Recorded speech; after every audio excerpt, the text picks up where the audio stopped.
시작. 하나님이 이르시되 우리의 형상을 따라 우리의 모양대로 우리가 사람을 만들고 그들로 바다의 새와 가축과 온 땅과 땅에 기는 모든 것을 다스리게 하자 하시고. 아멘.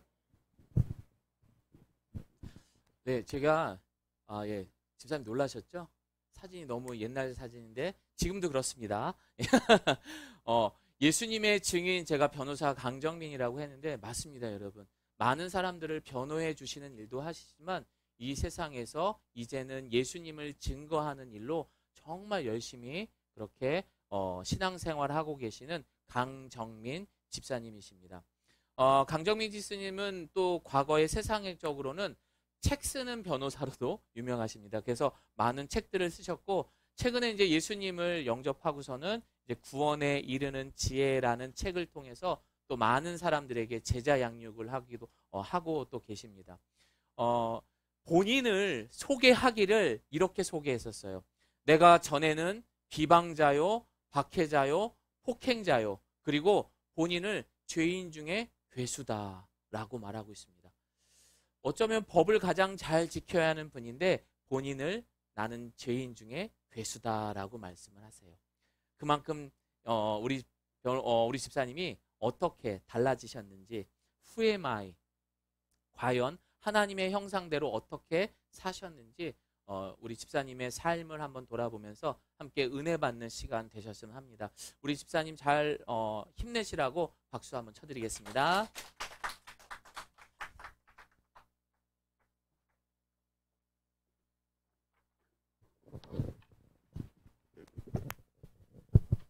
네, 기도드리겠습니다. 하나님 아버지 감사합니다. 거룩한 주일 부족한 종을 이렇게 단위에 세우시고 하나님을 증거하게 하여 주시니 감사드립니다. 종의 부족한 입에 하나님의 성령이 임하셔서 붙들어 주셔서 허탄한 말이 아니라 오직 하나님의 말씀 선포되게 하여 주셨고, 또 제가 만난 하나님을 온전히 증거할 수 있도록 은혜 베풀어 주시옵소서. 예수님의 이름으로 감사하며 기도드립니다. 아멘. 네, 반갑습니다. 강정민입니다.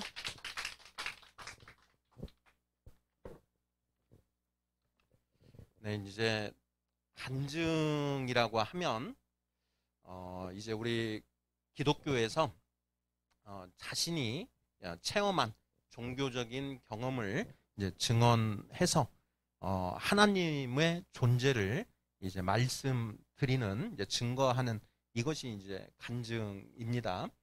그래서 제가 예수 그리스도를 온전히 믿기 전에 저의 모습과, 그리고 예수님을 온전히 그리스도로 믿게 된 이후에 저의 모습을 말씀드리면 그걸로 충분한 간증이 되지 않을까 이렇게 생각하고 또 믿고, 그래서 담담하게 말씀드리고자 합니다.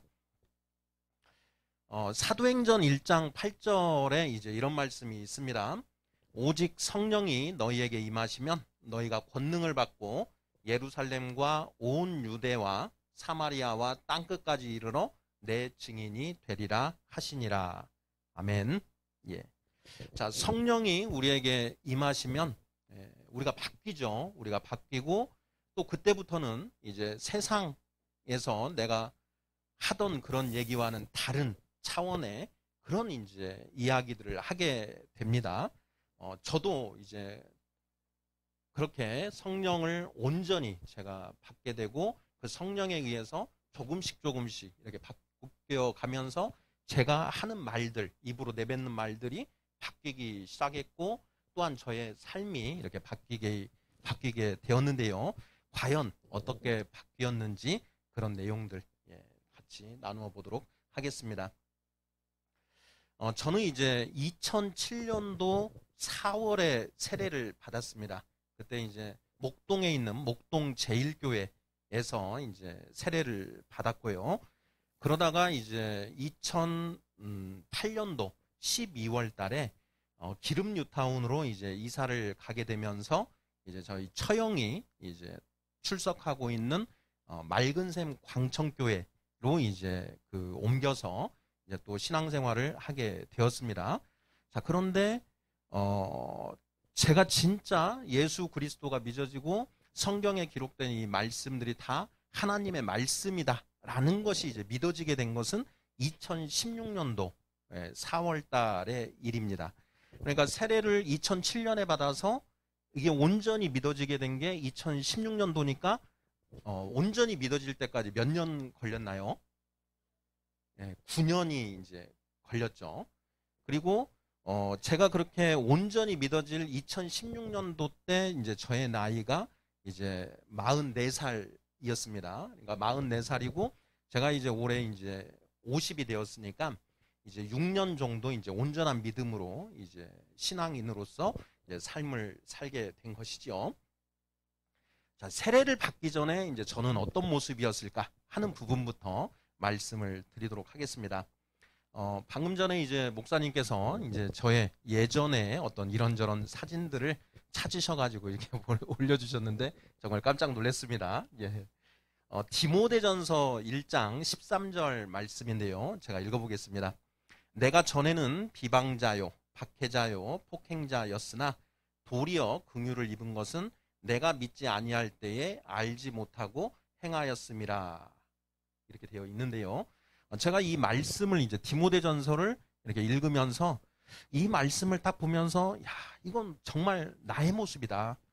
예, 내가 전에는 비방자, 그러니까 예수님을 비방하고 그리고 예수 믿는 자들을 박해하고 또 뭐 때린 적은 폭행까지는 안 했습니다. 그런데 뭐 말로 하는 것도 폭행이라고 한다면은 언어 폭행까지도 하는 그런 사람이었거든요. 그래서 이 말씀을 보면서 이건 정말 나의 모습을 그렇게 이제 기록되어 있는 사도 바울이 이렇게 본인에 대해서 기록한 것이 꼭 나하고 같구나 하는 이제 그런 이제 생각을 했었고요. 디모데전서 이 1장 15절에 보면은 또 이렇게 되어 있습니다. 미쁘다 모든 사람이 받을 만한 이 말이여 그리스도 예수께서 죄인을 구원하시려고 세상에 임하셨다 하였도다. 죄인 중에 내가 괴순이라 이렇게 되어 있습니다. 목사님께서도 이제 그 부분을 발췌해서 또 이 사진도 제가 스케치북에 죄인 중에 괴수 해가지고 제 사인하고 이렇게 찍은 사진인데요. 이것은 이제 제 대학교 그 후배들이 저를 인터뷰하면서 이제 컷 사진을 이제 찍었던 것인데 본인이 어떤 사람인지를 좀 한마디로 이렇게 표현을 해줬으면 좋겠다라고 해서 그때 이제 제가 그 스케치북에 쓴 내용이 죄인 중에 괴수 이렇게 이제 썼던 건데요. 죄인 중에 괴수, 왜 죄인 중에 괴수인가 하는 부분들, 이런 부분들도 이제 조금 이따가 공유를 하도록 하겠습니다. 그렇게 제가 세례 받기 전에 2007년도 4월 달에 목동 제1교회에서 세례 받기 전에 비방자, 박해자, 폭행자 이런 모습으로 이제 살았다라는 거, 그런 사람이었다라는 걸 이제 말씀을 드리는 건데요. 과연 왜 어떻게 비방자고 박해자고 폭행자였는가 하는 부분들, 그런 부분들도 좀 말씀을 드려야 이해가 되시지 않을까 싶습니다. 저는 이제 그 한양대학교 법대를 나왔는데 그 한양대학교 법대 입학하자마자 학생운동 하는 그런 선배들을 만나가지고 그 학생운동 관련된 그 불온서적이라고 예전에 했지 않습니까? 이제 그런 서적들 공부를 하고 그리고 그 학생운동 하는 데에도 열심히 이렇게 했습니다. 제가 뭔가를 하면은 좀 이렇게 깊이 빠져들고 또 열심히 하는 그런 타입이라서 대학에 들어가서도 정말 학생운동 이런 걸 열심히 했고 누구보다도 또 토론도 많이 하고 공부도 많이 하는 이제 그런 스타일이었는데요. 학생운동에서 불온서적이라고 하면 주로 사회주의, 공산주의 이런 서적입니다. 그러니까 사회주의, 공산주의에서는 이 종교 자체를 완전히 민중의 편이다라고 해서 종교 자체를 갖다가 그 말살을 하려고 하고 아주 부정적으로 이렇게 보는데 제가 그때 당시에 이렇게 봤을 때 정말 종교의 그 모습을 이 칼막스나 엥겔스라고 하는 이 사람들이 온전하게 기술을 하고 있다. 그래서 거기에 완전히 동의를 이렇게 했죠. 그래서 이제 대학을 이제 다닐 때 제가 91학번인데 91년도, 92년도 이때 이제 사실 학교에 들어갔어도 수업은 정말 이렇게 들어본 기억이 별로 없어요. 제가 이제 저희 법대가 200명인데 반이 3개로 나뉩니다. 그래서 한 70명씩 해서 이제 3반인데 제가 그중에 A반이었는데 제가 A반 반대표를 했었는데 그 반대표를 하면서 수업에 들어가서 온전히 수업을 들어본 기억이 정말 없어요. 예. 제가 그 대학 들어갈 때 그래도 한양대 법대 수석으로 들어갔는데 수석으로 들어가면 학점을 뭐 비제로 이상만 맞아주면은 계속해서 장학금을 받을 수가 있는데 장학금을 들어갈 때만 면제받고 계속 그 장학금을 이제 그때만 받고 그 이후로는 다 수업료를 내고 이제 학교를 다닌 겁니다. 그리고 그 정규 수업으로 부족해가지고 이제 3학년 때, 4학년 때 이제 계절학기라고 해서 여름에 그 특별히 또 추가로 돈을 내고 이렇게 해서 겨우 가까스로 이제 그 학점 2.99로 이제 대학을 졸업을 했는데 그렇게 이제 1학년 때 2학년 때 수업을 거의 안 듣고 이제 뭐 데모를 한다거나 뭐 이런 일들을 이렇게 했었는데요. 이제 수업을 안 들어가고 이제 밖에 이렇게 있다 보면은 학교에서 믿는 분들 그때 이제 내비게이터 선교회 이렇게 하시는 분들이 오셔서 이제 예수 믿으라고 복음을 전하고 하는 그런 경우들이 이제 종종 있었어요. 그러면 이제 바쁠 때는 어쩔 수 없이 이제 그분들하고 얘기를 못 나누는데 마침 수업은 들어가기 싫고 또 시간은 이렇게 여유가 있을 때에는 오히려 그분들 얘기를 갖다가 이렇게 경청해서 듣고 하면서 도대체 이 사람들은 무엇을 믿는 것이고 왜 우리한테 믿으라고 하는 것인지 그 얘기를 듣고 조목조목 따지고 반박하고 하는 이제 그런 일을 하면서 또 재미를 느끼고 하였습니다. 그래서 이제 2시간씩, 3시간씩 이렇게 얘기를 하는데 이분이 이제 저한테 전도를 하다가 나중에는 뭐 2시간 지나고 갈 때에는 정말 당신은 이 구제 가능성이 없다. 지옥 가실 수밖에 없는 것 같다. 뭐 이렇게 하면서 혀를 차고 가시는 정도. 네, 이런 정도였었고요. 그리고 이제 제가 이제 그렇게 대학 이렇게 하다가 이제 고향이 이제 전북 고창 출신인데 정읍에 이제 부모님이 계셨습니다. 그래서 이제 정읍에 이제 그 방학 때 며칠 이렇게 가 있는데 저희 막내 동생이 있어요. 남동생인데 그 남동생이 제가 이제 대학 다닐 때니까 이제 고등학교 이제 다니는 거죠. 고등학교 다니면서 그 고등학교 2학년이면 고등부 회장을 하게 되지 않습니까? 교회에서 그 고등부 회장을 하는 겁니다. 근데 그때가 제가 대학교 3학년 정도나 4학년 정도 이때였는데 이제 집에 내려갔더니 아버지가 걱정을 하시는 거예요. 얘가 지금 막내가 교회를 다니면서 거기에서 회장까지 하고 그런다. 이거 큰일 났다. 우리 집안을 말아먹으려고 하는 것 같다. 이제 이런 얘기를 이제 하시는 거예요. 얘기를 들어보니까 정말 심각한 거예요. 예. 저희 집안은 이제 좀 유교적인 어떤 그런 전통이 이제 가깝고 이제 뭐 기독교 이런 거는 이제 아주 배격하는 이제 그런 입장이었거든요. 그래서 이제 그 동생이 오기를 기다렸다가 이제 동생이랑 아버지랑 저랑 이렇게 이제 3명이 모여서 그 동생을 이제 핍박하기 시작했습니다. 우리 집안에 예수 이건 있을 수가 없는 것이다.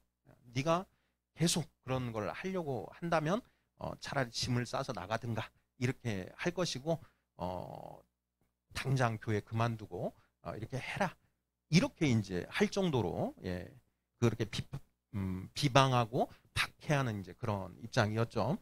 그때 그 저희 막내가 실족을 했습니다.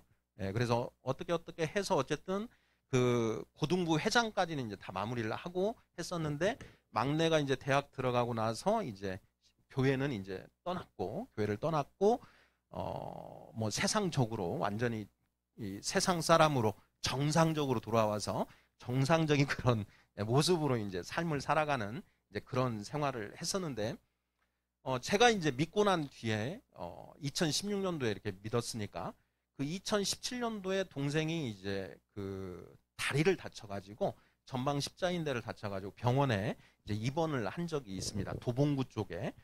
그런데 이제 그 병원에 일부러 이틀씩 이렇게 찾아가면서 제가 우리 너 다시 교회 다녀라. 예수 그리스도를 믿어야 된다. 이렇게 이제 복음 전하고 막 이렇게 하는 그렇게 이제 바뀐 일도 있고 그런데요. 어찌됐든 간에 제가 이 2007년도 4월 달에 세례받기 전까지는 바로 비방자, 박해자, 폭행자 이런 모습으로 이렇게 살았습니다. 오늘 이 자리에 계신 우리 성도님들 중에서도 최근에 이제 그 믿음 생활 시작하신 분들 분명히 계실 것 같거든요. 한번 손 한번 들어보시겠습니까? 최근 나는 2년 전까지는 전혀 안 믿었던 사람이다. 아, 예. 나 5년 전까지는 안 믿었다. 예, 한번 손 한번 들어주시죠. 예. 그래도 대부분 다 신앙생활 오래오래 하신 것 같으네요.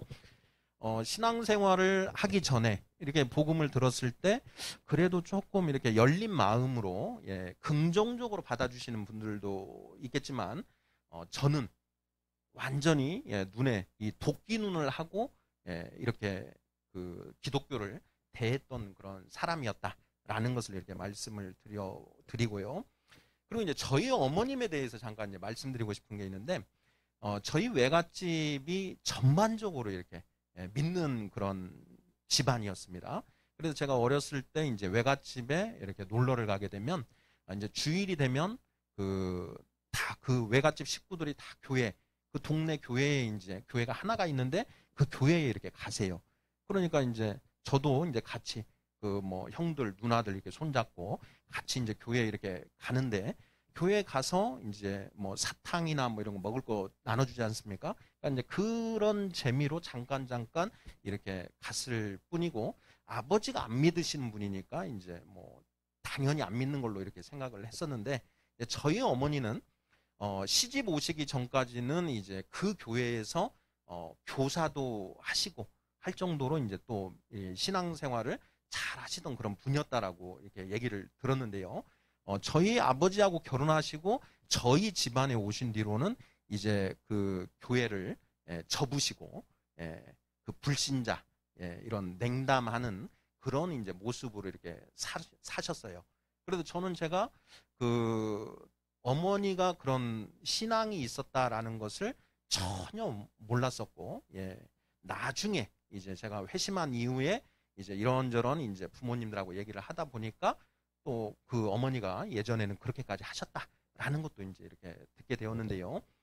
제가 이제 그 아버지하고 3년 전부터 이제 성경 읽기 공부를 하고 있습니다. 이제 매주 성경 2장씩을 이제 5번 이제 5일 동안 이렇게 읽고 일요일 날, 주일 날 이제 오후 5시에는 이제 영상, 화상으로 해가지고 아버지하고 이제 한 주 동안 묵상했던 거 한 절씩 읽으면서 서로 나누고 이렇게 하는데 아버지도 완전히 안 믿으시고 지금도 긴가민가 이렇게 하시지만 어머니는 더 냉대하세요.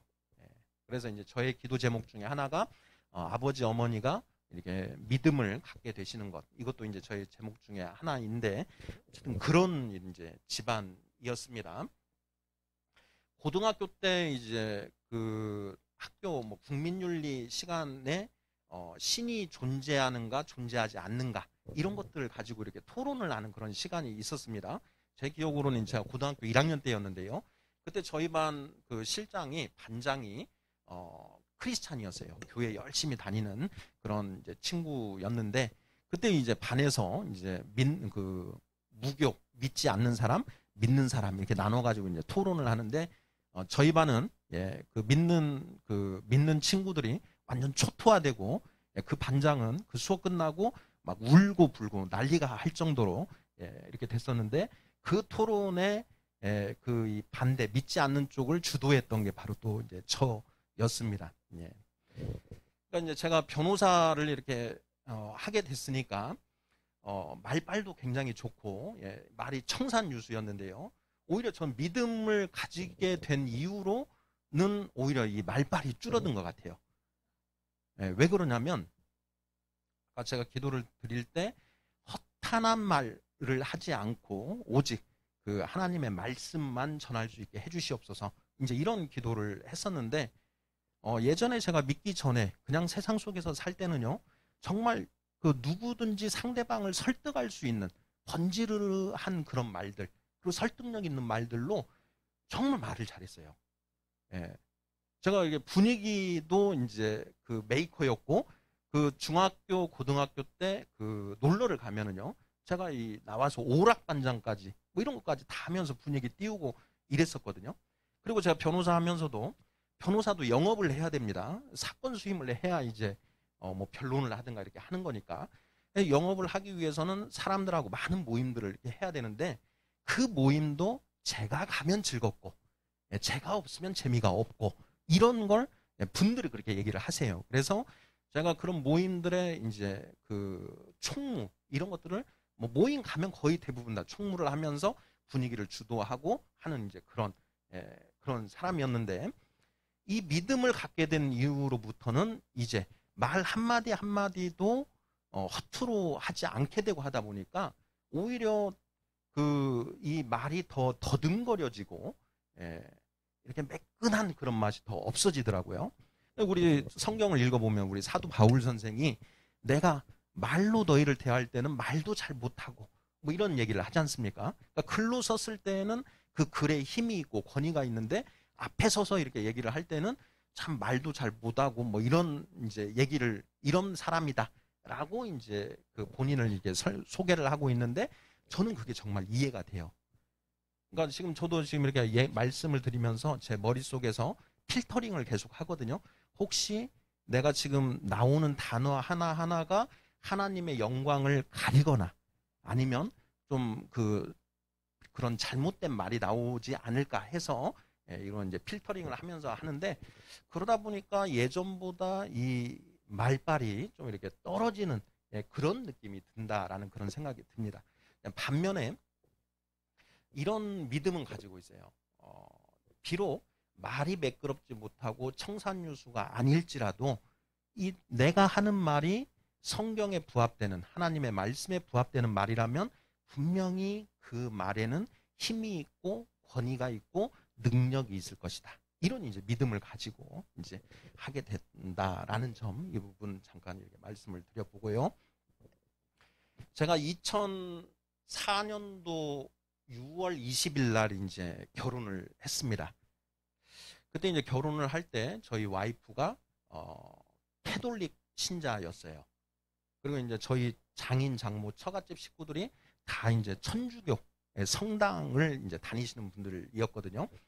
우리 이제 개혁교회에서는 이제 그 믿지 않는 사람하고 결혼하거나 신앙이 없는 사람들을 좀 이렇게 거리를 이렇게 두는데, 천주교는 그 정도까지는 아니죠. 어느 정도 좀 믿지 않는 사람도 이렇게 포용을 하고 하는 이제 그런 유두리가 좀 있지 않습니까? 그래서 이제 결혼을 할 때만 해도 특별히 문제는 없겠다. 이 사람이 천주교 신앙인데 그 가서 장인, 장모 되실 분들도 이렇게 뵙고 얘기를 나눠보면 특별히 뭐 이렇게 뭐 막 그 믿음 생활 뭐 이런 거 얘기 많이 안 하시고 적당히 뭐 크게 문제 없는 그런 분들 이렇게 같다 해서 종교적인 어떤 그런 갈등이 일어나고 할 것은 전혀 걱정을 이제 안 하고 이제 결혼을 하게 됐는데요. 2004년도 6월 20일 날 결혼을 했는데, 그 2004년도 9월 17일인가 처할머님이 돌아가셨어요. 그런데 그 처할머님이 돌아가셨는데, 제가 이제 사유가 됐고 저희 와이프가 셋째 딸이거든요. 그래서 그리고 이제 좀 변호사를 하다 보니까 좀 더 시간은 재판만 없으면 좀 이렇게 제가 조정할 수 있는 게 있고 해서 그 처할머님 그 장례식 때 3일을 이제 그 전주에 내려가서 그 장례식장에 계속 같이 이렇게 했습니다. 그런데 그때 그 장례식을 하는데 전주 북문교회에서 그 장례식을 굉장히 많이 도와주셨어요. 그럼 이제 왜 그랬는가 보면 그 전주 북문교회의 담임 목사님이 이기창 목사님이신데, 저희 장인어른하고 이 고등학교 동창이고, 그리고 저희 장인어른이 그분 집에 하숙을 이렇게 하셨던 거죠. 그러니까 굉장히 친한 그런 친구인데, 마침 그 친구가 전주 북문교회에 이제 담임 목사를 하고 있고, 이분이 또 총회장도 하실 정도로 굉장히 또 그 능력 있으신 그런 분인 거죠. 근데 자기 친구, 저희 장인어른 이 일을 당하니까 굉장히 섬겨주셨어요. 이제 저희 장인어른이 그 친구가 그렇게 해주는 것이 고마워서 그 장례식 끝나고 나서 이제 그 성당에서 그 교회에 등록을 하고 개종을 하셨습니다. 저희 장인어른이 그렇게 지금 신앙이 좋으신 상태는 아니거든요. 그런데 그렇게 개종을 하시면서 뭐 장모님도 뭐 개종하시는 거에 뭐 크게 반발하지 않으시고 이렇게 하셨고, 그렇게 하시면서 딸 셋 아들 하나 이렇게 해서 사남매를 두고 계시는데, 그 자녀들한테도 가능하면 너희도 그 교회로 옮겨서 같이 종교 생활을 하면 좋겠다 이렇게 하는데, 그 자녀들은 다 들어요. 순종적이더라고요. 그래서 그때 교회를 다들 이제 출석을 하게 됩니다. 근데 이제 저는 아닌 밤중에 홍두깨 날벼락을 맞은 거죠. 그 캐톨릭이었기 때문에 별 문제가 없을 것이다 이렇게 생각을 하고 결혼을 했는데, 결혼한 지 불과 그 한 4개월도 안 돼 가지고 그 장인 장모 처갓집이 다 개종을 해서 교회를 이렇게 출석을 하고, 그리고 이제 딸내미들한테 너네도 교회 나가라 이렇게 얘기를 하는데, 저희 와이프는 좋다고 하고는 교회를 이제 나가려고 하는 거예요. 그러면서 이제 저한테 여보 교회 같이 다니면 안 될까? 이런 이제 자꾸 압력을 이제 넣기 시작하는 겁니다. 무슨 얘기냐? 나는 교회 뭐 하나님 이거 다 사람들이 만들어낸 것이고 그건 말도 안 되는 것이다. 내가 유물론자이고 그런 그 관념론자들을 얼마나 배격하는지 당신 잘 알면서 그런 얘기를 나한테 하느냐? 이렇게 하면서 진짜 이런 지하에 이렇게 거절을 하고 그렇게 했었는데, 어쩔 수 없이 교회에 끌려갔는데 와이프가 저한테 이제 들이댄 무기가 뭐였냐면은 당신 맨날 그 사람들 만나고 늦게까지 술 마시고 술이 완전히 꽐라가 돼가지고 집에 들어오고 그러는데 정말 그거 하지 마라 이렇게 이제 막 하면서, 나중에 어떤 얘기를 하냐면 당신이 주일날 교회 같이 나가주기만 하면 당신 술 먹고 늦게 들어오는 거 내가 다 봐주겠다 이런 이제 제안을 한 거예요. 그래서 그 얘기를 딱 듣는데 이거 괜찮을 것 같다라는 생각이 드는 거예요. 이 정도 조건이면 주일날 그냥 교회에 나가서 예배만 같이 드리면 이제 이런 바가지를 내가 피할 수 있구나. 술 먹고 늦게 들어와도 이게 바가지를 안 하겠다. 이렇게 이제 약속을 하는 거니까요. 당신 그거 틀림없냐?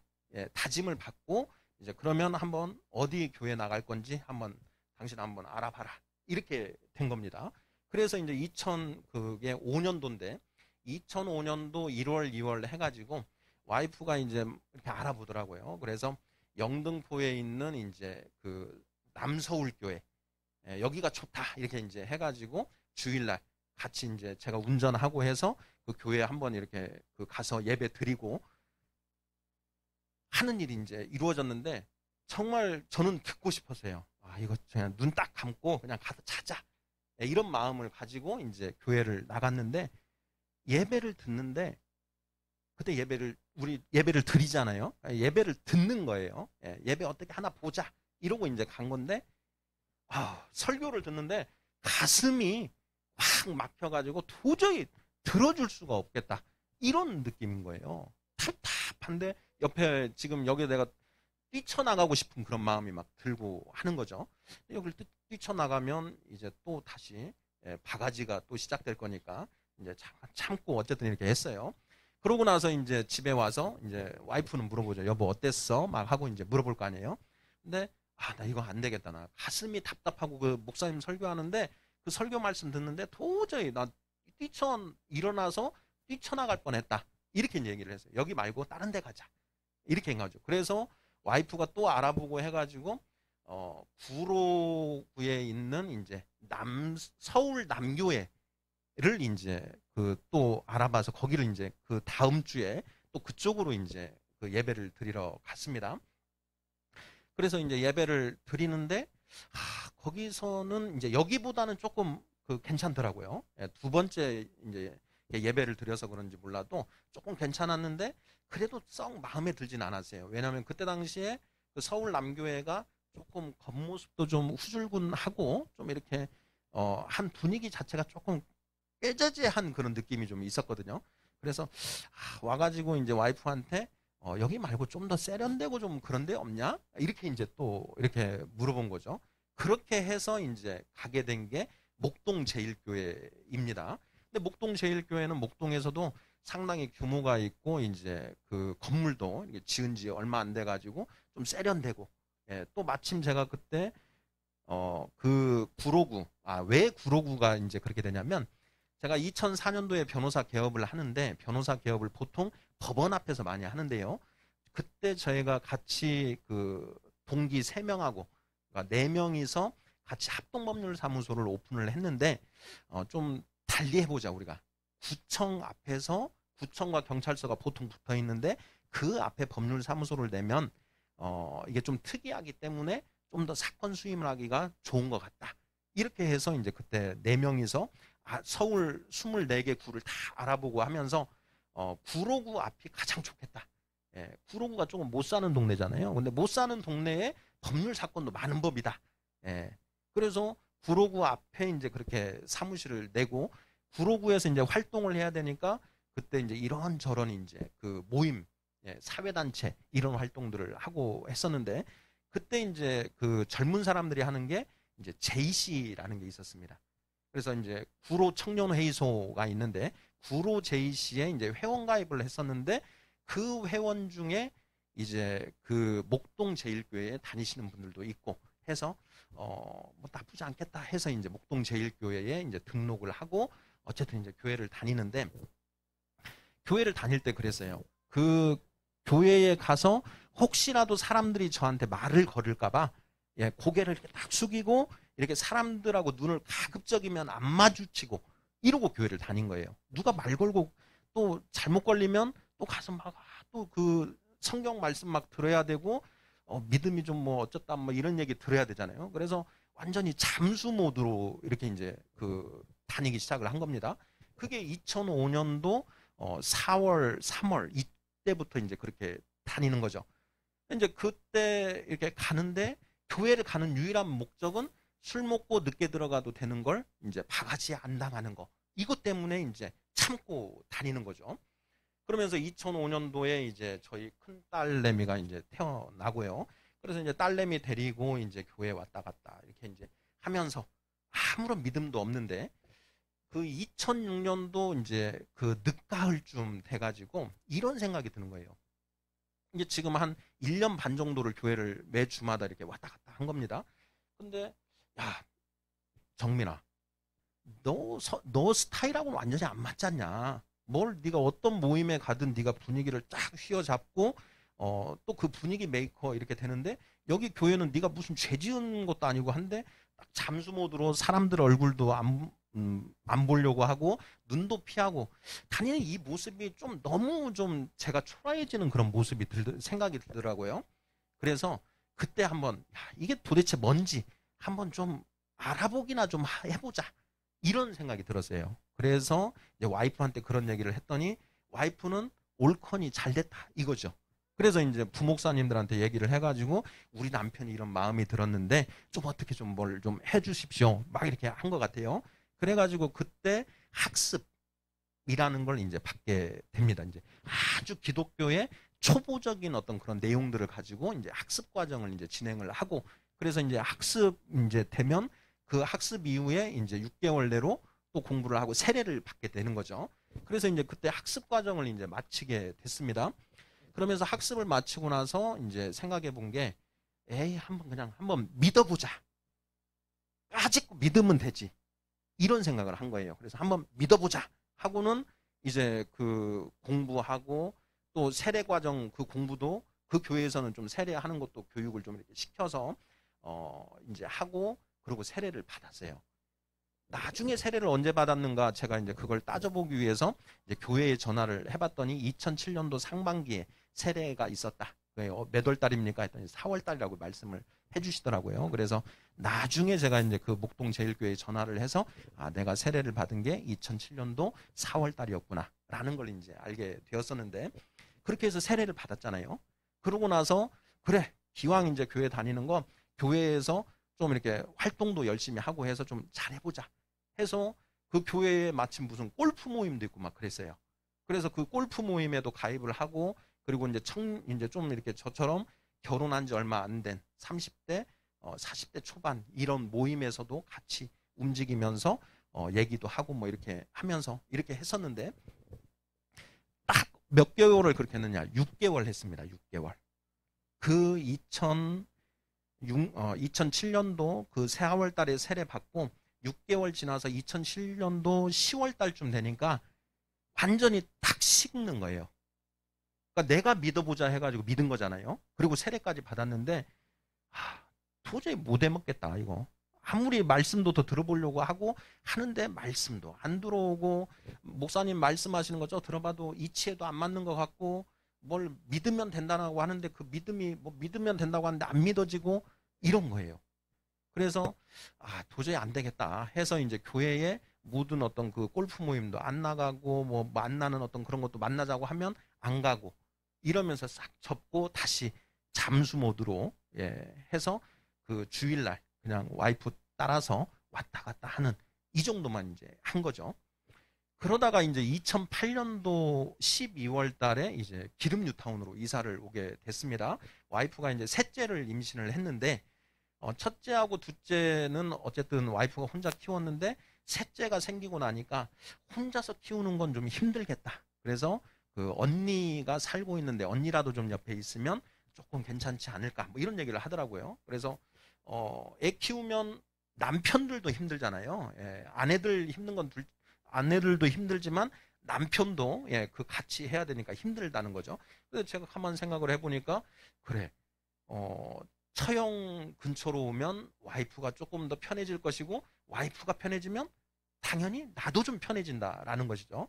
그래서 이제 그때 이제 그 기름 뉴타운으로 이사를 왔고, 그게 이제 또 가능했던 게 구로구에서 변호사 생활을 했었는데, 어떻게 해서 전 변호사를 잘했어요. 능수능란한 어떤 이런 게 해가지고 그 4명 중에서도 가장 돈도 잘 벌고 잘 나갔어요. 그래서 좀 더 돈을 더 많이 벌고 싶은 그런 생각이 있어서 우리 합동법률사무소 가지고는 좀 이 브랜드가 떨어지기 때문에 돈을 많이 못 번다. 그래서 법무법인으로 좀 들어가자 해서 막 알아본 거죠.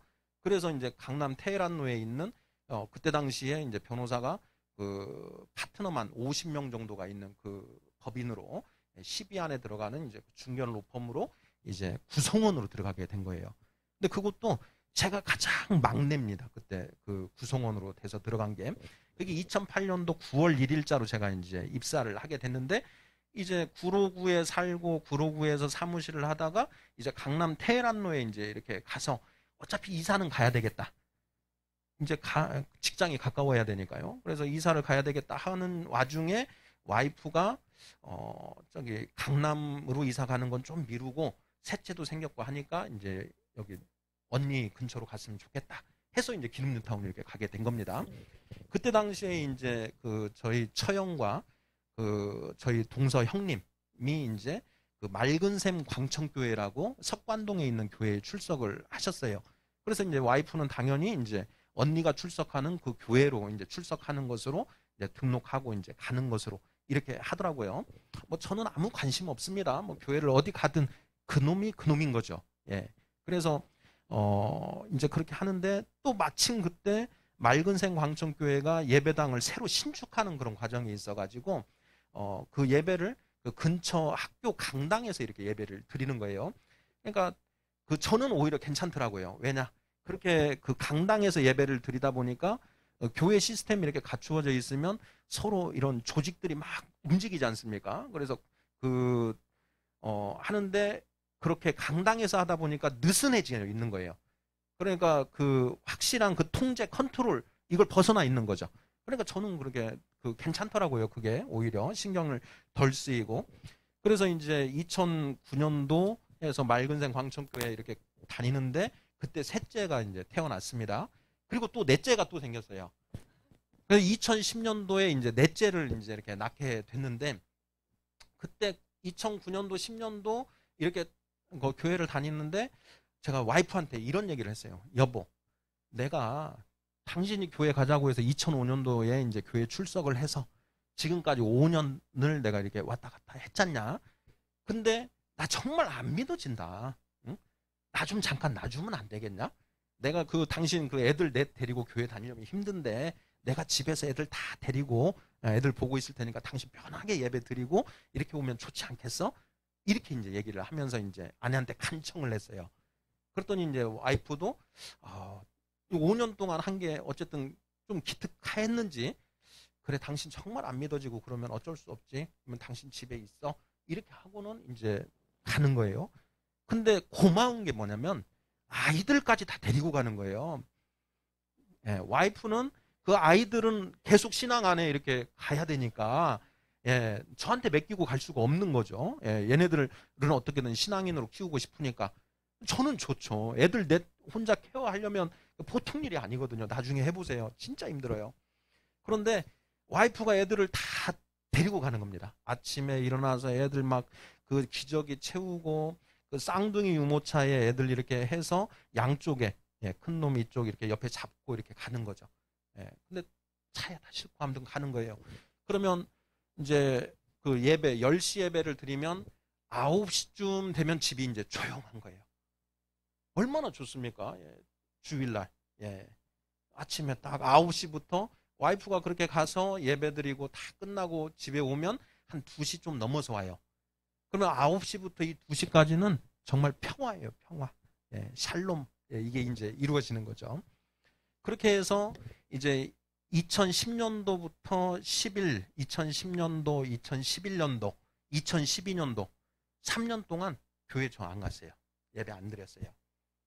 근데 그 사이에 이제 그 와이프는 이제 교회를 이제 열심히 다니면서 목장에도 이렇게 활동하고 이제 목장에도 소속이 돼서 이제 그걸 하는데, 이 와이프가 어떤 상황인지를 그 교회에서는 다 알 거 아니겠어요?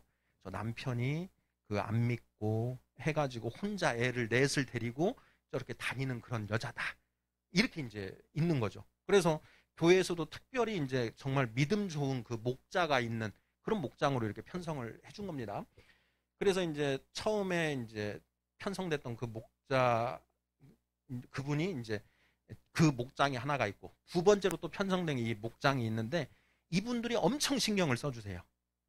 그 여자 혼자 애들 넷 데리고 있고, 그 다음에 남편은 안 믿는 사람이고 하니까 어떻게든 좀 이렇게 해보려고 정말 신경을 많이 쓰고, 또 그 목장에서 뭐 모임 같은 걸 이렇게 만들고 그러면 저를 배려해서 이렇게 좀 그런 장소들로 이렇게 하고 그렇게 하셨습니다. 그런데 뭐 그냥 그렇게 해주면 그래 그냥 고맙다라는 그런 마음으로 그냥 그들이 만들어주는 그런 걸 이제 저는 즐기면 되는 뭐 이런 입장으로 이제 그렇게 했었는데요. 그 두 목장에 그 목자 하셨던 분들이 결국 몇 년 뒤에 다 장로님이 되시더라고요. 근데 이제 그렇게 해서 2011년도, 12년도를 보냈는데, 저희 2013년도 1월 26일이에요. 1월 26일 날 제가 이제 인천 그 부두에서 그 원해 바다 낚시라고, 그때 바다 낚시를 좀 이렇게 다니고 있었거든요.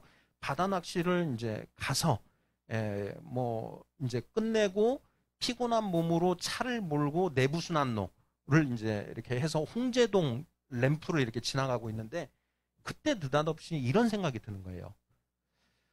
야, 너 교인들 욕하면서 너는 내가 이렇게 열심히 살고 뭐 한다고 하는데 네가 그 교인들보다 나은 게 뭐가 있냐? 너 학교 다니면서 그 학생운동하고 뭐 이렇게 하면서 세상에 정말 힘든 불평등 이런 것들을 갖다가 너가 바로잡고, 그리고 그 민중들을 위해서 살겠다라고 네가 그렇게 결심했던 네가 지금까지 한 게 뭐 있냐?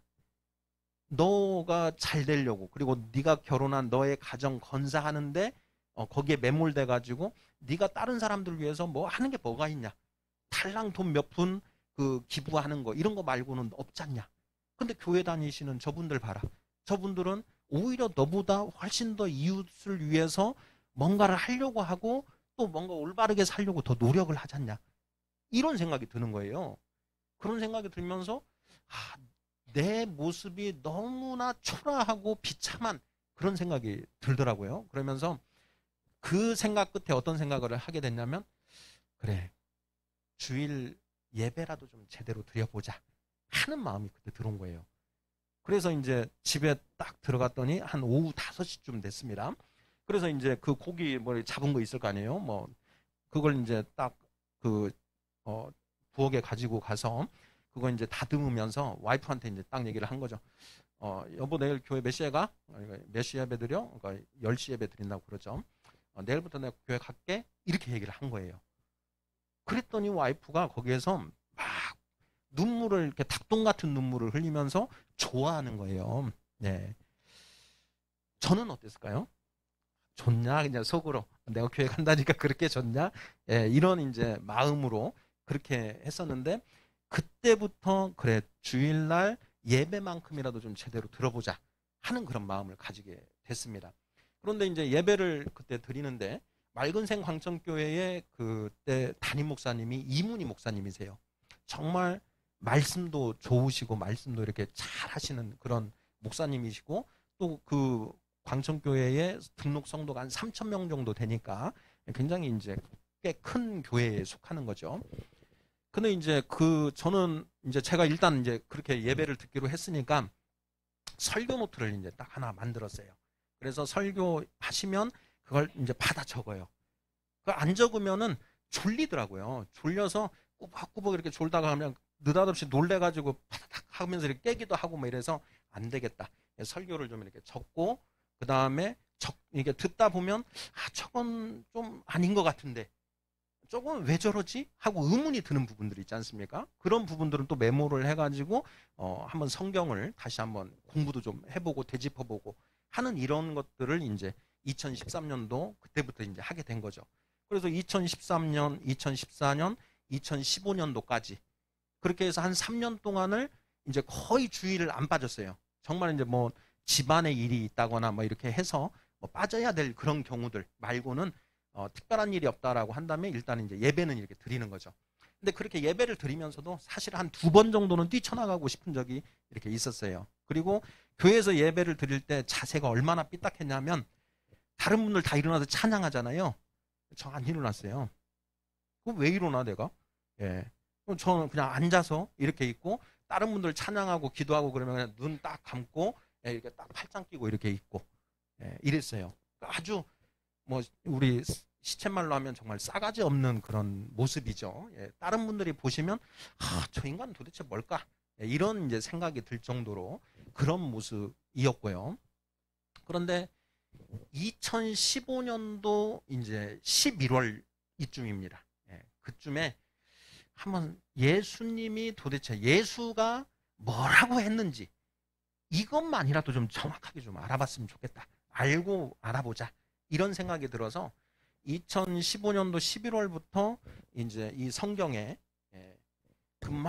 그 고시 공부하듯이 공부를 했어요.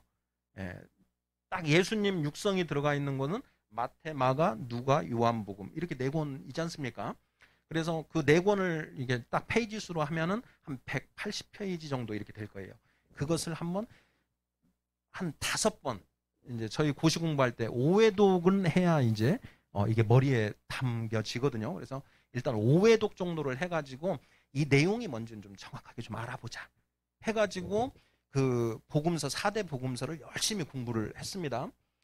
제 성경책을 보면 이게 이제 이런 식으로 돼 있어요. 이렇게 성경책 진짜 그 고시 공부할 때 이렇게 제가 완전히 이해한 부분을 이렇게 긋고 이렇게 했었거든요. 그래서 이거를 7번까지 7번 반복해서 읽고 하면 이제 이렇게 7번 이렇게 긋게 되는데, 제가 그때 당시에 보던 성경책들은 다 이런 식으로 되어 있습니다. 이거는 이제 2017년도부터 본 성경책인데, 그전 성경책은 더 너덜너덜할 정도로 이렇게 봤어요. 근데 그 성경을 4권 복음서를 그렇게 읽고 가는데 거기에서 제가 발견한 3가지 진리가 있었습니다. 첫 번째는 뭐냐? 천국이 여기 있다 저기 있다 하는 것이 아니요 천국은 너희 안에 있느니라 하는 말씀이 첫 번째 와닿았고요. 그 다음에 두 번째, 여기 서 있는 너희들 중에 죽기 전에 천국을, 아버지의 나라가 임하는 것을 볼 자들도 있느니라 하는 이 말씀.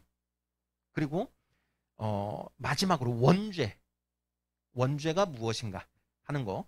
자, 창세기 3장 22절을 보면 이들이 선악을 아는 일에 우리 중 하나같이 되었으니 이들이 손을 뻗어 생명나무의 열매를 먹고 영생할까 하노라 하는 그 대목이 있는데, 이 세 구절이 저한테 엄청나게 와닿았어요. 첫 번째 뭐냐? 천국이 우리는 죽어서 가는 곳이다 이렇게 생각을 하지 않습니까? 죽으면 간다라는 것인데 예수님은 그렇게 말씀 안 하세요. 천국이 너희 안에 있다라고 말씀하시는 거죠. 그러니까 천국, 우리가 이 세상에 살면서 천국 누릴 수 있다라는 그 말씀 하시는 거예요. 그리고 두 번째, 죽기 전에 너희들 중에, 제자들한테 하는 얘기 말씀이신데, 너희들 중에 죽기 전에 하나님의 나라가 임하는 것, 인자가 왕권을 가지고 오는 것을 볼 자들도 있느니라 이렇게 말씀을 하시는 거죠. 그러니까 그 제자들 중에, 너희들 중에 그렇게 하나님의 나라의 임재를 경험하는 사람이 있을 것이다 이렇게 말씀을 하시는 거죠. 그러니까 이런 말씀들이 이제 어떤 의미로 저한테 다가왔느냐면, 천국이 죽어서 가는 곳이 아니라 이 땅에서 우리가 천국을 누리고 천국을 맞이할 수 있는 그런 걸 예수님이 말씀을 하시는구나 라는 것, 이것을 이제 알게 된 거죠. 그래서 이게 꼭 사후 세계의 종교가 아니다. 사후 세계의 종교이기도 하지만 그 앞에 우리가 이 땅에서 살면서부터 그러한 천국을 누리면서 마음의 평안을 누리는 게 가능하다라는 걸 예수님 말씀하셨구나 라는 걸 이제 알게 된 거예요.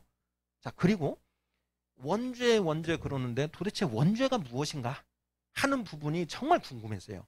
그래서 성경을 창세기부터 해가지고 원죄하고 관련되는 부분들을, 이걸 좀 알기 위해서 이제는 4대 복음서를 넘어서서 성경 전체를 이제 공부하기 시작을 했는데, 그렇게 공부를 하다 보니까 원죄가 무엇인가 그걸 이제 알게 되는데, 원죄가, 제가 깨달은 원죄는 이거더라고요.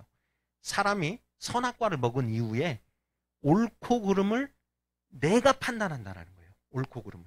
옳고 그름을 내가 판단하는 게 원죄구나 라는 것을 이제 그 성경을 통해서 깨닫게 됐는데, 그것을 깨닫고 나니까요, 어떻게 되냐면, 제가 죄인 중에 괴수라고 저를 이렇게 표현을 했지 않습니까? 제가 죄인 중에 괴수더라고요. 왜 그런가? 변호사잖아요, 직업이.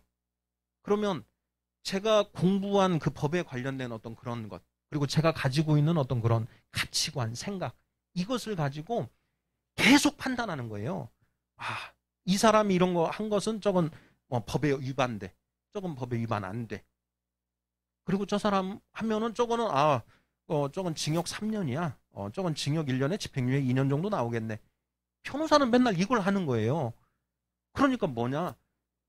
그 스스로 옳고 그름을 판단하고 사람을 정죄하는 일을 가장 많이 하고 있는 게 저 법률관, 저의 모습이었다는 거죠.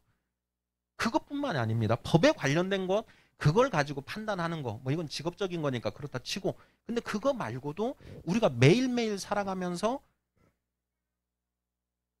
수많은 경우에 대해서 옳고 그름을 판단하고 있다는 거죠. 제가 오늘 여기 간증을 오는데 아침에 이런 고민이 있었어요.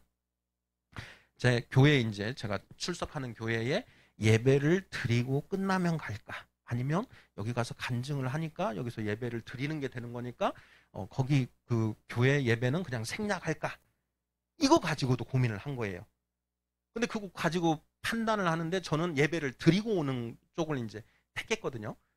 저는 이제 선악분별법에 간이 선악분별법이라고 해서 제가 이제 우리 애들한테 너네 아직 말씀을 모르니까 무엇이 옳고 그른지를 잘 분별할 수 없잖아. 그럴 때는 이렇게 해라라고 해서 이제 제가 그 얘기하는 방법이 있는데, 어떤 상황에서 오늘 같은 경우에 내가 오늘 예배를 드리고 간증을 드려야 되느냐, 예배를 안 드리고 그냥 여기 간증 바로 갈 것이냐, 이거 가지고 고민을 하는데, 거기에서 자, 예수님이라면 내가 어떻게 하기를 바라실까?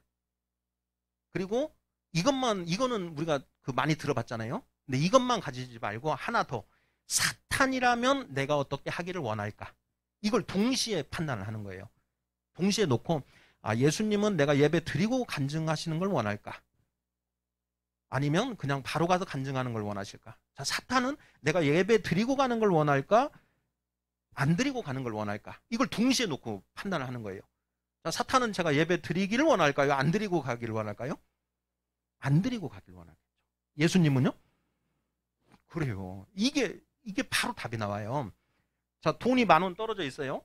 자, 저 돈을 내가 아니죠. 저기 여기 주인이 있는데, 주인이 이렇게 있는데 저 돈을 내가 몰래 가져올까 말까, 이런 경우인데, 애들한테는 제가 이렇게 예를 듭니다. 자, 그러면 예수님은 자, 떨어진 돈을 네가 꿀꺽하는 길을 원하실까? 안 하기를 원하실까? 자, 사탄은 네가 그걸 꿀꺽하기를 원할까? 원하지 않을까? 이걸 묻는 거죠. 자, 사탄은 꿀꺽하길 원하죠. 예수님은 당연히 꿀꺽 안 하기를 원하실 거라는 거죠. 이렇게 딱 이 사탄과 예수를 동시에 놓고 판단을 해보면 어떤 걸 해야 되고 안 해야 될 것이 명확해진다. 그래서 우리 아이들한테 선악 분별법이라고 해서 이제 이런 것들을 이제 얘기를 하는데요. 어떤 얘기를 하다가 제가 이 얘기를 드렸죠. 네, 그렇게 해서 이제 옳고 그름, 선악을 내가 스스로 판단하는 것, 이것이 원죄고, 그 원죄를 그렇게 정의를 했을 때 나는 정말 죄인 중에 괴수구나 라는 걸 이렇게 깨닫게 되었고요. 그 부분들이 이렇게 깨달아지다 보니까 성경 66권에 기록된, 이제는 홍해가 갈라지고 요단강물이 멈춰 서고 죽은 나사로가 살아나고 하는 이런 부분들도 그냥 믿어지더라고요. 그 전에는 안 믿어졌어요. 제가 성경 공부할 때에도 이 성경을 탈탈탈탈 이렇게 털어가지고 기적, 이적 이렇게 안 믿어지는 거, 좀 비과학적인 거, 이런 부분들은 빼버리고 나머지 부분을 일단 먼저 공부를 해보자, 이런 생각을 가졌었거든요. 그래서 그런 부분들 나오면 그냥 이렇게 제끼고 그 가르침, 어떻게 살아야 되는가 하는 부분들에 관련된 말씀만 먼저 공부를 한 거예요. 근데 성경 66권 기록된 그 어떻게 살아야 되는가 하는 것에 대한 하나님의 그 말씀들을 이렇게 보면 틀린 게 한 구절도 없다라는 걸 알게 된 거죠. 그걸 알게 되니까 이제 나머지 내가 안 믿어졌던 홍해가 갈라져 요단강이 멈췄어 하는 이런 부분들이요, 하나님이 이런 분이신데 정말 그 옳고 그름에 대한 궁극의 진리를 이렇게 우리에게 말씀으로 가르쳐 주신 분인데, 이 성경책에 기록된 나머지 부분들이 허투의 거짓 말씀이겠는가? 절대 그럴 일이 없다라는 게 믿어진 거죠. 그래서 그것이 믿어진 게 2016년도 4월 달의 일입니다. 근데 그게 믿어지는데요, 전 날짜가 있어요. 왜냐, 제가 다이어리에다 그걸 써놨거든요. 확인해보면 4월 3일이에요. 4월 3일 날 그 원죄가 무엇인지를 깨달으면서 성경 66권에 기록된 내용들이 쫙 전체가 다 확연하게 이해가 되는 거예요. 근데 그 순간 어떤 일이 일어났냐면 세상이 완전 환해졌어요. 완전히 환해지면서 눈에 보이는 세상은 우리가 완전히 보고 살지 않습니까? 눈에 보이지 않는 세상이 다 보이기 시작한 거예요.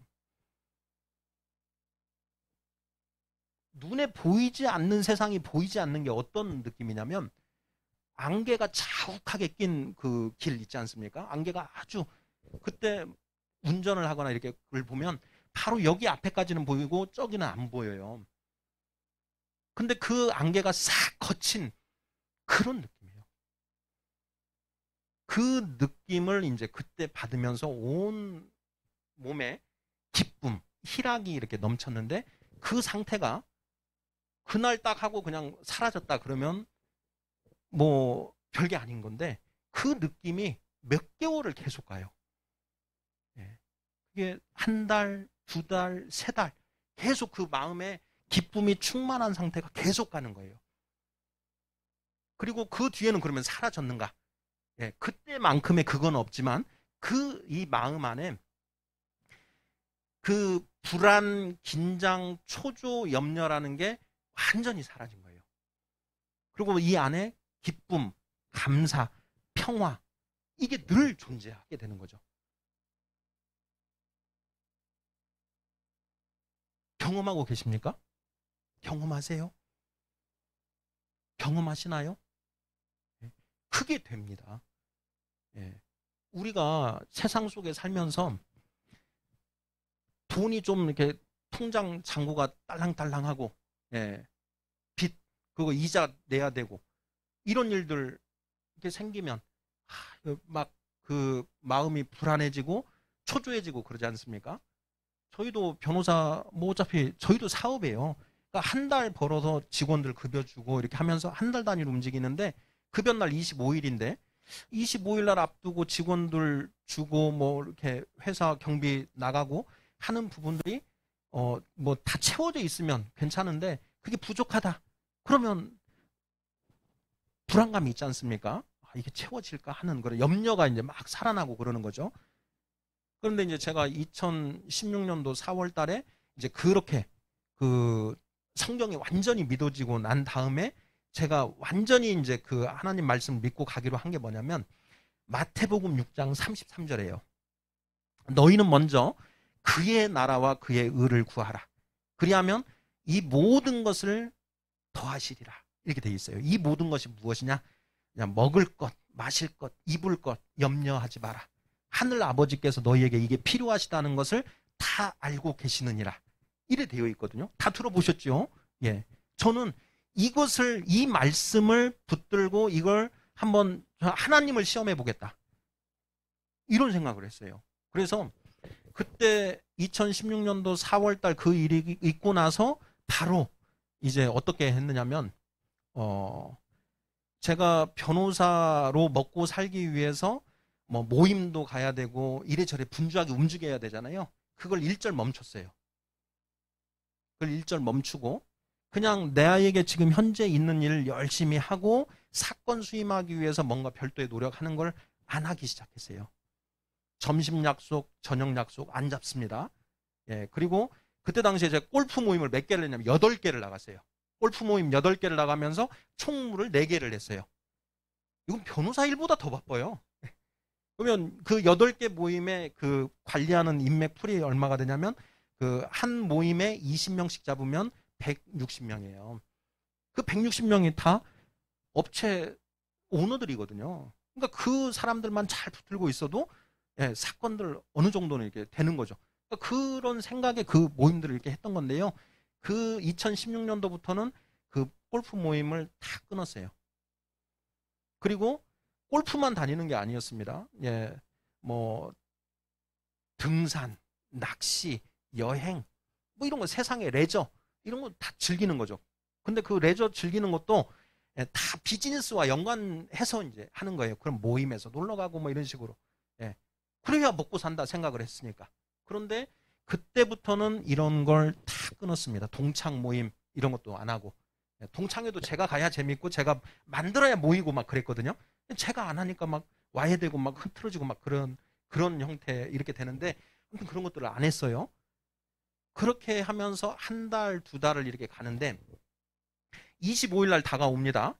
그런데 딱 보면은 한 15일쯤 됐는데 지금 1,500만 원 정도가 부족해요. 그러면 이거 어떻게 이거 월급 주지? 막 그런 고민들이 되지 않습니까? 근데 그때 염려하지 마라. 그의 나라와 그의 의를 먼저 구하라. 그리하면 이 모든 것을 더하시리라 하셨잖냐. 그래서 염려하지 않고 그냥 버티는 거예요. 하루하루를. 예, 그냥 버티는데 그냥 이제 그때 저는 무슨 일을 하고 있었냐면 저는 하나님의 일을 할 테니까 하나님은 제 일을 해주세요. 이런 마음을 가지고 있었어요. 예, 그러면 저는 하나님의 일을 어떤 일을 했느냐?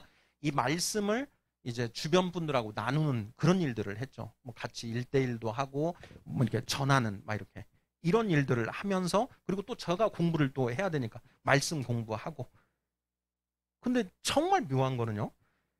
25일이 다가오는데 한 24일 마감이 다가오는 그 순간에 예전에 어딘가에서 받아야 될 돈들이 있었는데 그런 것들이 들어오는 거예요.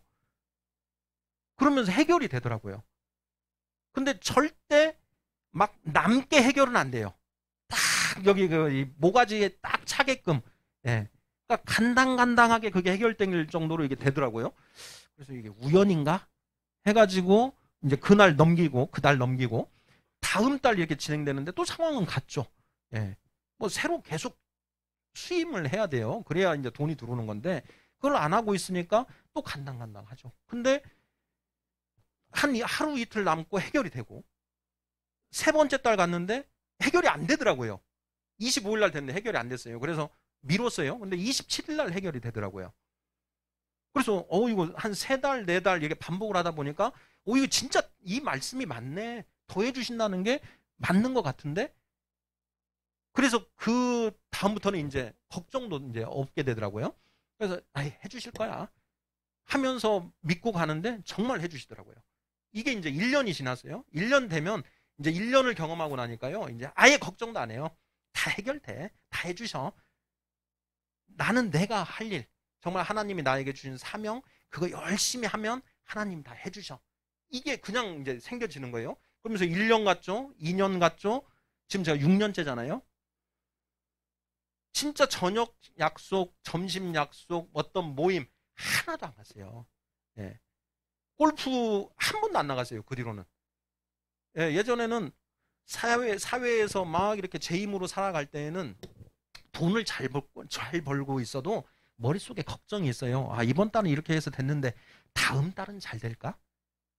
그리고 또 이 사업을 자꾸 키워야 된다는 거죠. 법무법인에 우리 팀의 규모를 더 키워서 나가고 하려면 더 있어야 되는데 이런 생각들이 있었어요. 근데 이 믿음을 온전히 허락받고 나면 그거 필요 없다는 거예요. 세상에서 부자 되고 높은 지위에 오르고 뭐 유명해지고 이거 아무 쓰잘데기 없는 일이다 라는 걸 알게 돼버리고 하니까 그런 것들은 의미가 없다. 그래서 일단 이제 와이프는 저한테 그런 얘기를 합니다. 여보, 뭐 하나님이 그렇게 해서 보태주시는 건 분명히 그건 맞는데 당신이 돈을 많이 안 버는 대신에 또 많이 안 쓰잖아. 예전에 당신 봐봐, 골프 치는데 8개 모임 골프 치면은요, 한 번 가면은 30만 원씩 38에 24, 한 240만 원. 그것만 하나요? 내기도 해야 되죠. 예. 그러면 한 3, 400만 원 이렇게 깨지는 거고요. 그리고 그 골프 치고 그냥 끝나나요? 골프 끝나고 또 술도 마셔야 돼요. 예. 근데 그렇게 좀 잘 사는 사람들이 술은 싼 집에 가서 마시나요? 비싼 집에 가서 마시죠. 술 한 번 마시면은 뭐 돈 100만 원씩 이렇게 나가고 하는. 그러니까 저 혼자 그렇게 하는, 아무리 비즈니스라는 걸 앞에 포장을 했지만 그렇게 해서 쓰는 돈이 뭐 몇백씩은 이렇게 된 거죠. 근데 그런 것들을 하나도 안 쓰는 거예요, 이제. 그러니까 지출도 많이 줄어서 그렇게 되는 게 아닌가 싶어, 이런 얘기를 이제 와이프가 하는 거죠. 아니야, 여보. 대신에 봐봐, 애들 커가지고 애들 학원비 들어가지, 애들 뭐 교육비 들어가지, 이거 하면은 나가는 돈은 큰 차이가 없다. 네. 근데 하나님이 다 해주시지 않냐? 이게 정말 이렇게 되는 거죠. 하나님이 하나님의 형상으로 우리를 만드셨다. 이렇게 돼 있잖아요. Who am I? 오늘 주제가 Who am I인데요. 하나님의 형상으로, 하나님의 모양대로 우리를 만드셨다. 이게 무슨 뜻이라고 생각하시나요? 네, 하나님의 형상대로 우리를 만드셨다. 하나님은 영이시라고 또 성경에서 선포를 하고 있습니다. 그러니까 하나님은 어떤 이런 형태로 존재하시는 분이 아니에요. 그런데 하나님의 형상과 모양대로 우리 인간을 만드셨다, 이렇게 말씀을 하세요. 그럼 도대체 형상과 모양대로 만드셨다는데 이게 도대체 무슨 뜻일까? 하나님은 어떤 이 형태가 없으신 분인데, 영으로 존재하시는 분인데 형상과 모양대로 만들었다는 게 도대체 무슨 뜻일까? 이런 의문을 우리는 당연히 가져봐야 됩니다. 예. 우리 박 집사님, 예. 어떤 뜻이라고 생각하시나요? 어렵죠. 우리 와이프한테 제가 오늘 아침에 물어봤거든요. 대답을 못해요. 네. 이걸 당신이 대답 못하면 어떻게 하냐, 이렇게 이제 했는데, 하나님의 형상과 모양대로 이렇게 만드셨다. 저는 이렇게 이해를 하고 있습니다. 저는 어떻게 이해를 하냐면, 하나님은 지정의를 가지신 분이에요. 지식, 지성, 감성, 의지. 지성과 감성과 의지를 가지신 분이거든요.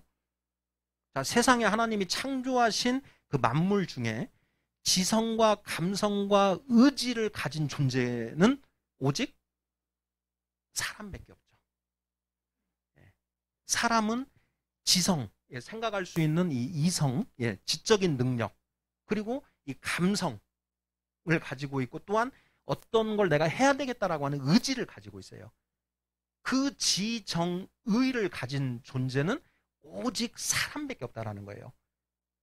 그러면 창세기 1장 26, 27절에서 말하는 하나님의 형상대로 우리를 만드셨다 그러는데, 그 형상대로 만드셨다는 게 무슨 뜻인가? 저는 이렇게 이해를 합니다.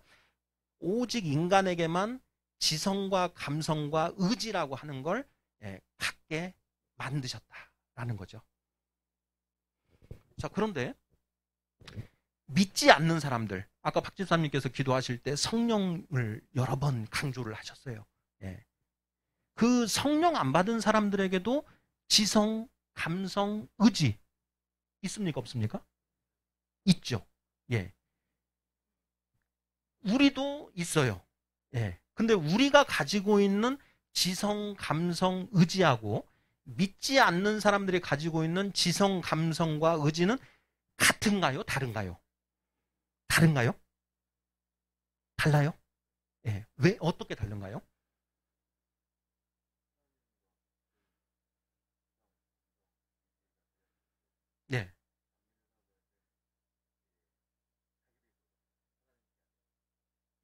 그렇게 그 큰 틀에서는 그 저하고 같은 취지의 답변을 주신 것 같아요.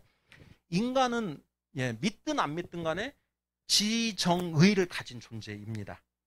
자, 그런데 자, 우리가 가지고 있는 이제 현재 가지고 있는 이 지식, 그리고 우리가 가지고 있는 감성, 감정의 상태, 그리고 의지의 상태가 하나님의 지정의에 비추어 보면 어떨까요? 형편없겠죠. 형편없을 거 아니겠습니까? 근데 아예 하나님을 안 믿는 사람, 하나님을 믿어야 우리가 성령을 받는 거거든요. 그렇지 않습니까? 예수님은 이 땅에 오셔서 십자가에서 죽으셨어요. 예수님이 십자가에서 죽으신 이유가 한마디로 무엇일까? 저는 성령을 받을 길을 열어주시기 위해서 죽으셨다. 이렇게 저는 이해를 하고 있습니다. 그러니까 모세는 율법 시대를 열었고 예수님은 성령 시대를 여셨다는 거예요. 그래서 예수 믿는 자들, 예수를 그리스도로 고백하고 예수의 이름으로 세례 받는 자들은 죄를 다 씻어주셔서 깨끗하게 된 거예요. 자, 하나님의 거룩한 성령이 죄인의 몸에 들어올 수 있을까요? 없을까요? 없어요. 깨끗해져야만 들어올 수 있다는 거죠. 근데 우리가 스스로 깨끗해질 수 있습니까? 없습니까? 내가 스스로 내 죄를 다 씻어낼 수 있습니까? 없습니까? 없다라는 거예요. 예수님이 이 땅에 오셔서 십자가에서 이 세상 죄를 모두 지시고 죽으셨어요. 그 예수를 내가 그리스도로 믿고 세례를 받으면 그 예수 보혈의 능력으로 내 죄가, 지금까지 내가 지었던 죄가 순식간에 싹 없었던 걸로 해주시겠다라는 거죠. 싹 없애주신다라는 거예요. 그 순간 나는 의인이 된 거죠. 그 의로워졌기 때문에 하나님의 거룩한 영이 우리 안에 들어올 수 있게 된다. 그래서 세례 받는 순간 우리한테 성령이 오신 거예요. 그 성령이 오시면서 우리의 지정의가 하나님을 닮아갈 수 있는 가능성이 생겨났다라는 거죠. 성령이 우리 안에 오셔서 성령이 하시는 최고의 본질적인 사역이 무엇이냐? 성경 66권의 말씀을 비춰주세요. 성령은 빛이세요. 빛. 자, 밤에 한밤중에 캄캄한데 책 읽을 수 있습니까? 없습니까? 없지요. 자, 그때 자, 우리가 랜턴을 딱, 헤드랜턴을 딱 하나 해서 여기다 불을 딱 켜서 여기를 비추면 책을 읽을 수 있습니까? 없습니까? 있죠. 우리가 지금 이게 빛이 있는데 우리 안에 성령이 들어오기 전에는 이 성경 66권의 이 말씀들이 말씀의 영적인 의미가 보이질 않는다는 거예요. 캄캄한 밤에 책을 보는 것하고 똑같습니다. 그런데 성령이 우리에게 임하로 임하세요.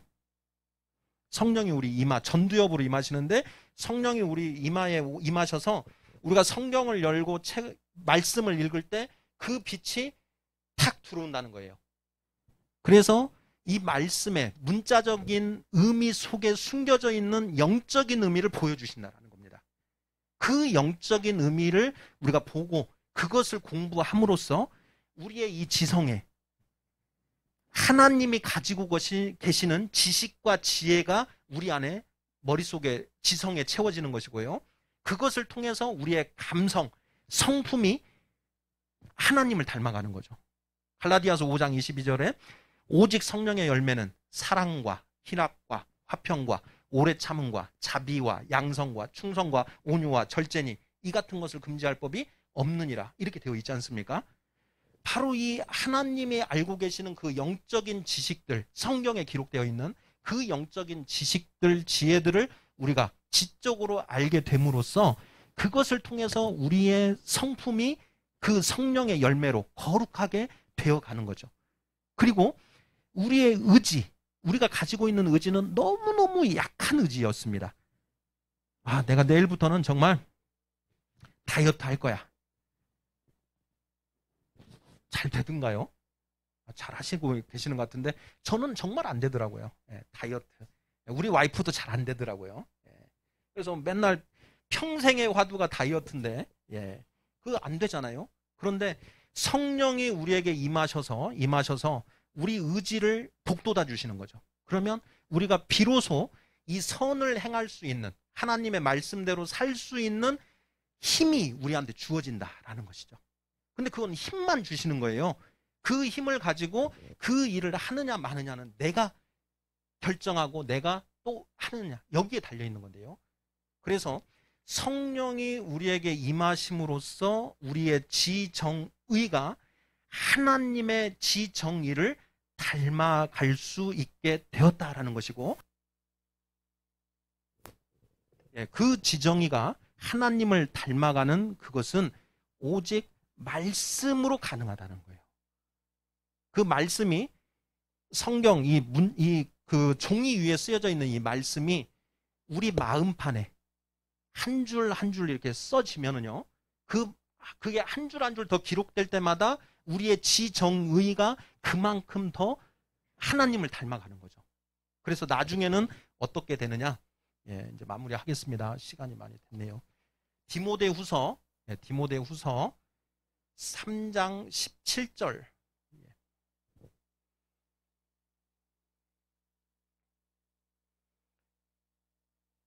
디모데후서 성경 가지고 계시면은요, 한번 이렇게 하시고 제가 읽어보겠습니다. 15절부터 해서 17절까지 한번 읽어보도록 하겠습니다. 어려서부터 성경을 알았나니 성경은 능히 너로 하여금 그리스도 예수 안에 있는 믿음으로 말미암아 구원에 이르는 지혜가 있게 하느니라. 16절 모든 성경은 하나님의 감동으로 된 것으로 교훈과 책망과 바르게 함과 의로 교육하기에 유익하니. 17절 이는 하나님의 사람으로 온전하게 하며 모든 선한 일을 행할 능력을 갖추게 하려 함이라. 아멘. 여기에 결론 17절입니다. 하나님의 사람으로 온전하게 하고, 여기 완전하게 한다, 퍼펙트하게 만든다, 이런 뜻입니다. 온전하게 하고 모든 선한 일을 행할 능력을 갖추게 하려 함이라. 예수님께서요, 이 땅에 오셔서 십자가에서 죽으신 이유가 뭐냐? 우리를 이런 존재로 만들고자 십자가에서 죽으셨다라는 거예요.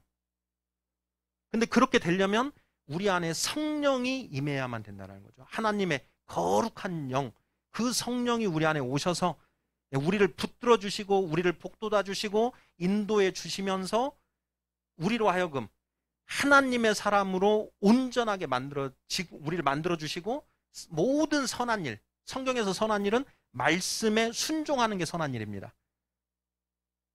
성경이 말하는 악한 일은 말씀에 어긋나게 하는 것이 악한 일이에요. 그래서 말씀대로 살 수 있는 능력을 갖추게 주시는 것이다. 이것이요, 창조, 타락, 회복, 거룩. 예. 거룩해져야 돼요. 거룩. 내가 거룩하니 너희도 거룩하라. 하나님이 수없이 성경 66권에서 반복해서 하시는 말씀이세요. 우리의 목표는 회복에 멈추면 안 돼요. 회복이 아니라 거룩까지 가는 겁니다. 그 거룩이 무엇이냐? 하나님의 형상, 지정의와 거의 버금가는 그 상태까지 가는 것. 그게 하나님이 우리에게 원하시는 거라는 거예요. 예수님이 십자가에서 죽으시면서 정말 간절히 원하신 건 뭐냐면 나를 믿고 성령 받은 자들이 이렇게 하나님처럼 나 예수처럼 거룩해지기는 것. 그것이 예수님의 바람이시고 하나님이 원하시는 것이고 또 새하늘과 새 땅에 천국 백성으로 우리가 들어갈 수 있는 자격 요건이다라는 거죠.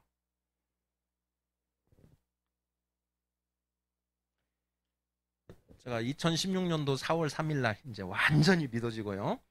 그 이제 지금까지 6년 동안 저 하루에 성경 공부를 4시간 이상씩을 해요. 근데 그걸 혼자 막 하려면 잘 안 되잖아요. 그래서 제 주변에 제가 아는 그 분들하고 그룹을 많이 만들어 놨어요. 그래서 그 그룹이 현재 제가 같이 하는 그룹이 현재 5개예요. 저희 아버지랑 하는 우리 본가 하는 그 그룹이 하나가 있고 그리고 또 저기 기와집 갈비라고 갈비집 식구들 같이 하는 데가 있고 천년학이라고 해서 그 초밥집이에요. 그 초밥집 사장님 내외분 같이 하는 공부 그리고 그 청년들하고 같이 하는 방이 하나가 있어요. 그리고 또 장년들 따로 이렇게 해가지고 하는 방이 있는데 이 5개 방인데 이게 다 지금 한 4년 5년씩 이렇게 돌아가고 있는데 다 다른 성경을 읽고 있습니다. 한 주에 보통 2장씩을 읽어요.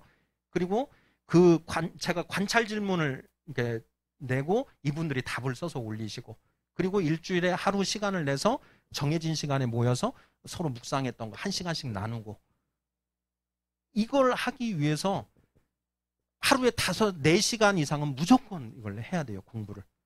근데 그렇게 하면 결국은 어떻게 되느냐면요.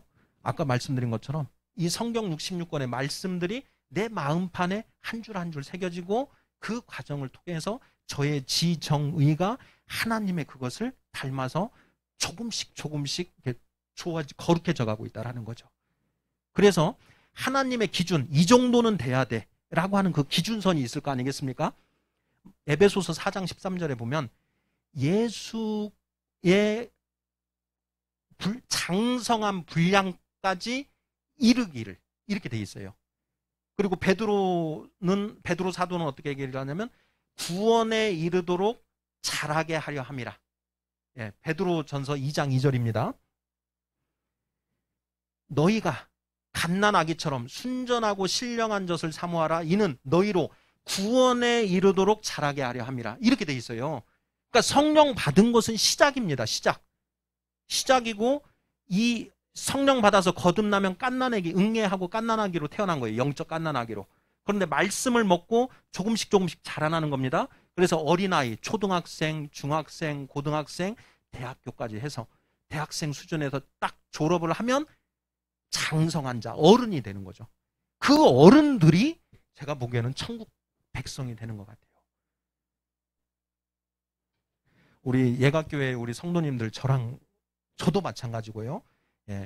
이 말씀, 성경 66권 오직 말씀, 그 말씀 열심히 공부하고 묵상하고 함께 나누어서 하나님의 그 말씀을 우리 마음판에 새기고 그렇게 함으로써 우리의 지정의가 예수 그리스도의 그 형상으로 변화돼서 새하늘과 새 땅의 천국 백성으로 함께 살게 되기를 소망합니다.